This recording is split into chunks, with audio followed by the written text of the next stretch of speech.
سلام، مینا اصلانی هستم، انیماتور استاپ موشن و سازنده پاپت، دکور و وسایل صحنه. تصمیم گرفتم هر چیزی در مورد استاپ موشن میدونم رو اینجا توی یوتیوب بهتون آموزش بدم. اگر انیماتور باشید یا با انیمیشن سر و کار داشته باشید، حتما در مورد قوانین 12 گانه انیمیشن شنیدید. این قوانین اولین بار توسط دو تا از انیماتورهای دیزنی به نام فرانک توماس و اولی جانستون توی کتابشون به نام The Illusion of Life ابداع شد. اما اگر بخوایم با جزئیات بیشتری قوانین انیمیشن رو بررسی کنیم، باید بدونیم که بیشتر از 12 تان. بریم که به صورت تئوری قوانین انیمیشن رو با هم یاد بگیریم. لهیدگی و کشیدگی.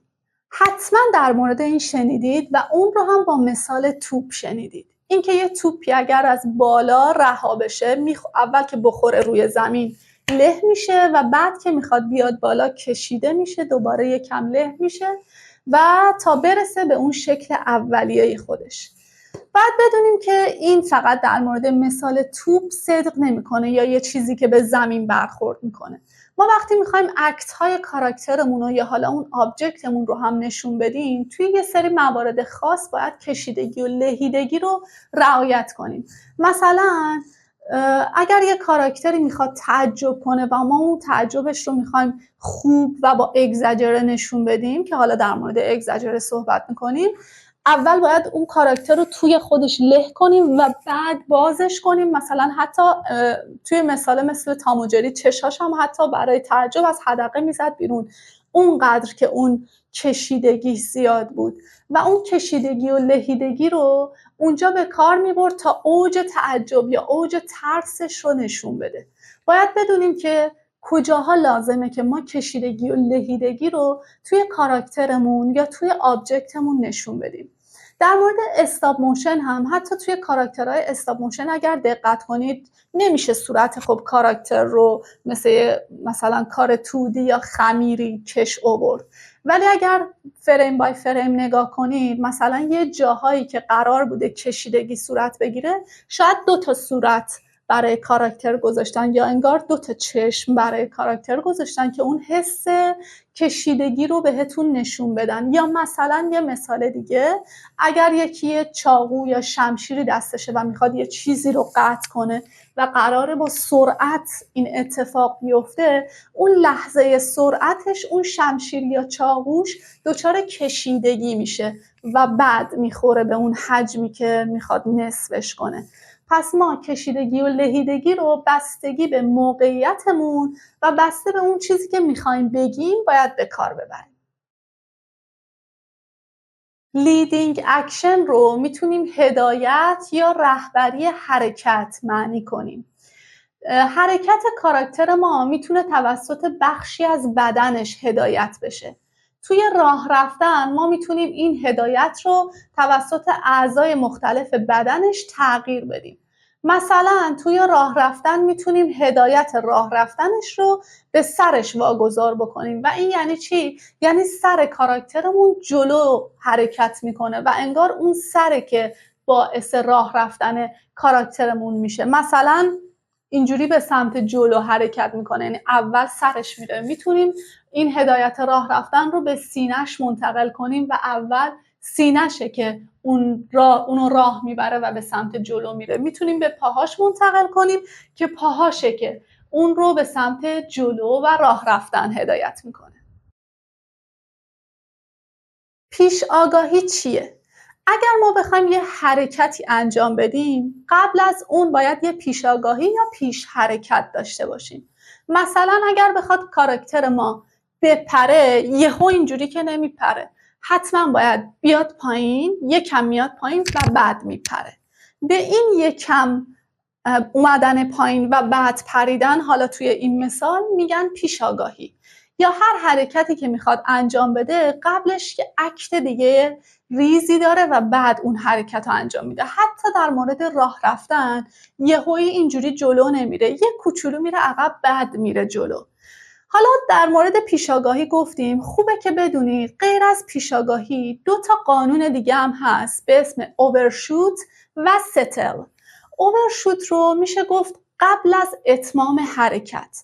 ما قبل از اتمام حرکت هم یه حرکت دیگه مثل پیش آگاهی داریم. مثلا اگر کاراکترمون داره راه میره، یه کوچولو رفته عقب داره راه میره و میخواد بایسته، یه ذره میره جلو بعد میایسته، به این میگن اوورشوت.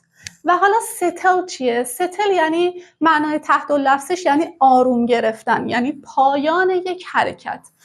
خوبه بدونیم که وقتی یه حرکتی تموم میشه باید کاراکتر ما آروم بگیره، یعنی بایسته یه جا و حرکتش تموم بشه و ما نشون بدیم که حرکت تموم شده و بعد اگه قرار حرکت دیگه ای شروع بشه بعد اون یکی شروع بشه. ستل یعنی حرکت یک جایی تمام می شود و کاراکتر می ایستد. بازیگری و پانتومیم. تمرینی که توی کلاس‌های کلاسیک انیمیشن انجام میشد این بود که باید یک کیسه آرد رو با احساسات مختلف میکشیدن. کیسه آرد نه دست داره، نه پا داره، نه سر و نه صورتی که بخواد احساسات رو منتقل کنه و اونها از طریق پوزی که به کیسه آرد میدادن احساسات رو به بیننده منتقل میکردن. بازیگری توی انیمیشن شبیه فیلم‌های کلاسیک کمدی بی‌کلامه. میشه گفت مثلا باستر کیتون و چارلی چاپلین مثال خوبی برای بازیگری در انیمیشن هستن و خوبه بدونید بازیگری توی انیمیشن احتیاج به آموزش داره و با کلاس‌های بازیگری توی تئاتر و سینمای الان خیلی فرق میکنه و شما باید یاد بگیرید که چطور برای انیمیت هاتون بازی کنید و چطور از خودتون رفرنس بگیرید تا بتونید یه انیمیت خوب داشته باشید. استریت اهد و پوز تو پوز. استریت اهد رو میشه مستقیم رو به جلو ترجمه کرد، یعنی ما از وقتی که شروع میکنیم به انیمیت فریم بای فریم پیش میریم تا انتهای حرکت. ولی پوز تو پوز یعنی اول کلیدهای اصلی رو میزنیم و بعد بیتوین های بینشون رو تا حرکت تموم بشه. پوز تو پوز بیشتر برای انیمیت های 2D به کار میره، گرچه که انیمیت 2D رو هم به روش استریت اهد میزنن، ولی استریت اهد بیشتر روشیه برای استاپ موشن، چون ما وقتی که حرکت رو شروع میکنیم باید فریم بای فریم پیش بریم تا انتهای حرکت. ولی خوبه که بدونی پوز تو پوز برای استاپ موشن هم استفاده میشه. منظورم از استاپ موشن پاپت هست، یعنی وقتی ما کاراکتر داریم اول باید پوز تو پوزش رو بزنیم که به این مرحله میگن بلاک. بلاک زدن توی استاپ موشن یعنی ما اول کلیدای اصلی رو میزنیم. مثلا اگر قراره کاراکترمون مثلا یه حرکتی بکنه که از عقب بره جلو یه چیزی رو پرتاب کنه، این حرکت سادش که هیچی، یه دونه که میره به عقب و اون که میزنه به جلو 1 2 3. این ستا رو ما اول میزنیم که نوع قرارگیری حرکت، جایی که قرار میگیرن، حرکتی که قرار انجام بدن و نوع بدنشون، اینکه چطور قرار بگیره، اول اینها رو میزنیم که به اینا میگن بلاک و میشه گفت مثل پوز تو پوز میمونه و بعد از بلاک ریهرس میزنیم و بعد انیمیت اصلی که بهش میگن همون استریت اهد. کلیدها پوزهای اصلی هستن و حرکات و احساسات کاراکتر رو نشون میدن. حالا بریک داون چیه؟ میشه اون رو به هم ریختن ترجمه کرد.